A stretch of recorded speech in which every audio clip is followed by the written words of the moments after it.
بسم اللہ الرحمن الرحیم۔ السلام علیکم ناظرین کرام، 1965 کی جنگ ہوئی، 1971 کی جنگ ہوئی، کارگل کی جنگ ہوئی۔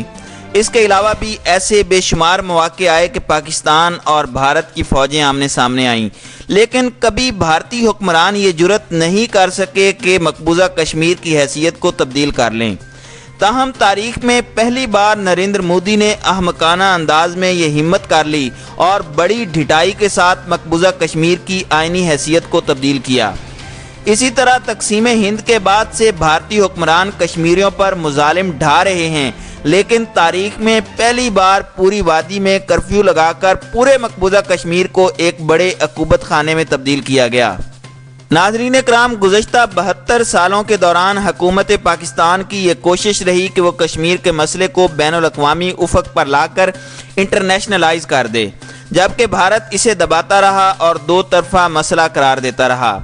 ماضی قریب میں ہندوستان دو طرفہ مسئلہ ہونے سے بھی انکاری ہو گیا تھا اور وہ اسے بھارت کا اندرونی مسئلہ قرار دینے لگا۔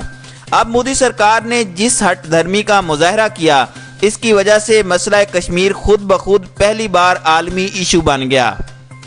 امریکی اور عالمی میڈیا میں اس کا تذکرہ ہونے لگا اور چین کے ایما پر اسے سلامتی کونسل کے غیر رسمی اجلاس میں زیر بحث لایا گیا۔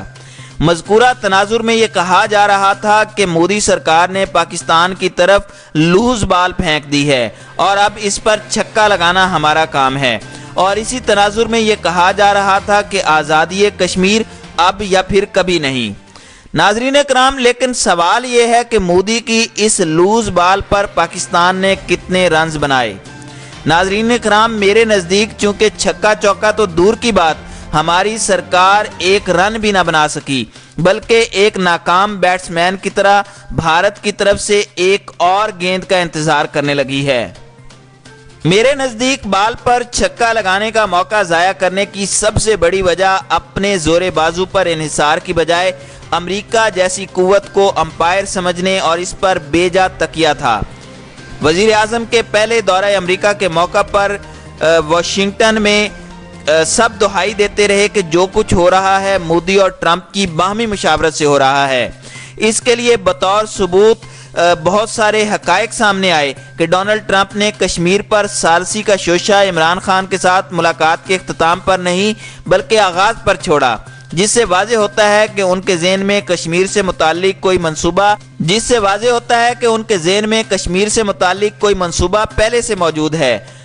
سبھی کہتے رہے کہ امریکہ نے بھارت سے کہہ دیا ہے کہ مغربی سرحد پر افغانستان میں پاکستان کو رول دینے کے بدلے میں مشرقی سرحد پر اسے اکوموڈیٹ کر دیا جائے گا، لیکن تب ڈونلڈ ٹرمپ سے ملاقات کی خوشی اتنی زیادہ تھی کہ ہمارے حکمران آپے سے باہر ہو رہے تھے۔ لیکن ٹرمپ کی ثالثی کے اعلان کے چند روز بعد جب نریندر مودی نے کشمیر کو ضم کرنے کا اعلان کیا تو امریکہ ٹس سے مس نہیں ہوا۔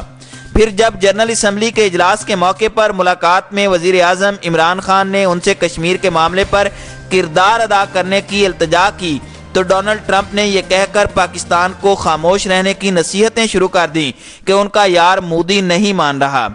چنانچہ امریکہ کے رویے سے مایوس ہو کر ہی عمران خان نے جنرل اسمبلی میں جارحانہ تقریر کی، لیکن تقریر سے کیا ہوتا ہے؟ ناظرین کرام، کشمیر کا مسئلہ مودی کی جنونیت کی وجہ سے تاریخ میں پہلی بار انٹرنیشنلائز ہو گیا تھا، لیکن یہ تاریخ میں پہلی بار ہوا کہ پاکستان اس سے متعلق اسلامی ممالک کی تنظیم کا اجلاس تک منعقد نہیں کروا سکا، حالانکہ اس کی سربراہی ان دنوں اس سعودی عرب کے پاس ہے جس کے دفاع کے لیے ہم نے جنرل راحیل شریف کو بھجوا رکھا ہے، اور جس کے غم میں آج ہم اپنے کشمیر کے مسئلے کو چھوڑ کر ایران کے ساتھ اس کی ثالثی کا کردار ادا کر رہے ہیں۔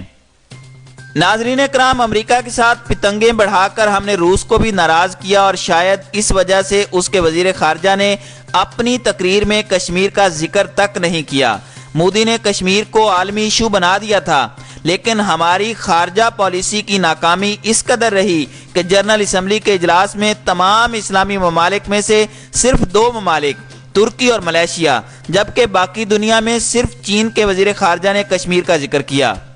سلامتی کونسل کا غیر رسمی اجلاس اس کے ایما پر بلایا گیا، ہم اس سے کشمیر سے متعلق قرارداد تک پاس نہیں کروا سکے،